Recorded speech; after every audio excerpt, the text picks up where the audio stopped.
வணக்கம். சற்று முன் கிடைக்கப்பெற்ற மிக முக்கியமான செய்தி ஒன்றை வெளியாகி உள்ளது. எடப்பாடி பழனிசாமி அவர்களது நெருங்கிய நண்பரும் முன்னாள் அமைச்சருமான ஜெயக்குமார் அவர்கள் அதிரடியாக கைது செய்யப்பட்டுள்ளார்.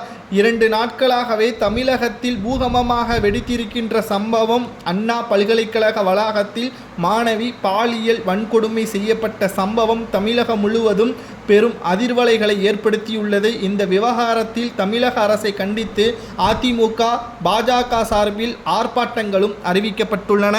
கிண்டியில் அண்ணா பல்கலைக்கழக நுழைவாயில் முன்பாக முன்னாள் அமைச்சர் ஜெயக்குமார் தலைமையில் அதிமுகவினர் சாலை மறியல் போராட்டத்திலும் ஈடுபட்டுள்ளனர். இந்த போராட்டத்தில் மாவட்ட செயலாளர்கள் வருகை, ரவி, கோபி, கந்தன், அசோக் மற்றும் அதிமுக தொண்டர்கள் நூற்றுக்கணக்கானோர் பங்கேற்றமும் செய்தார்கள்.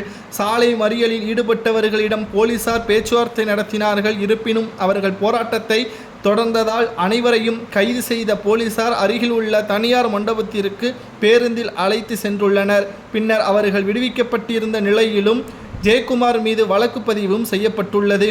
இதனால் பரபரப்பு ஏற்பட்டுள்ளது.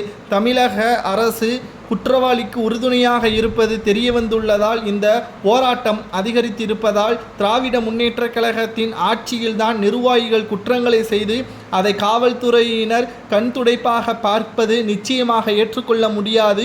குற்றவாளிக்கு உறுதுணையாக இருக்கக்கூடிய அனைவரையும் சரியான தண்டனைகளை வழங்கி அவர்கள் சிறையில் அடைக்க வேண்டும். அண்ணா பல்கலைக்கழகத்தில் மாணவர் அல்லாத ஒருவர் எப்படி நுழைவாயில் உள்ளே வர முடியும்? எப்படிப்பட்ட கலாச்சாரத்தில் தமிழகம் இருந்தது? திமுக ஆட்சிக்கு வந்த பிறகு கொலையும் கொள்ளையும் கற்பழிப்பும் அதிகளவில் தமிழகத்தில் வளர்ச்சியடைந்திருப்பதற்கு காரணம் திமுகவின் செயல்பாடுதான். உத்தரப்பிரதேசத்தை போல் தமிழகம் மாறி வருகிறதாகவும் எடப்பாடி பழனிசாமி அவர்கள் குற்றம் சாட்டியுள்ளார். ஞானசேகரன் அவர்கள் பிரியாணி கடை நடத்தி வருகிறார் என்றுதான் முன்னாள் அமைச்சர் தெரிவித்திருந்தார்கள். திமுகவின் அமைச்சர்களும் தெரிவித்திருந்தார்கள்.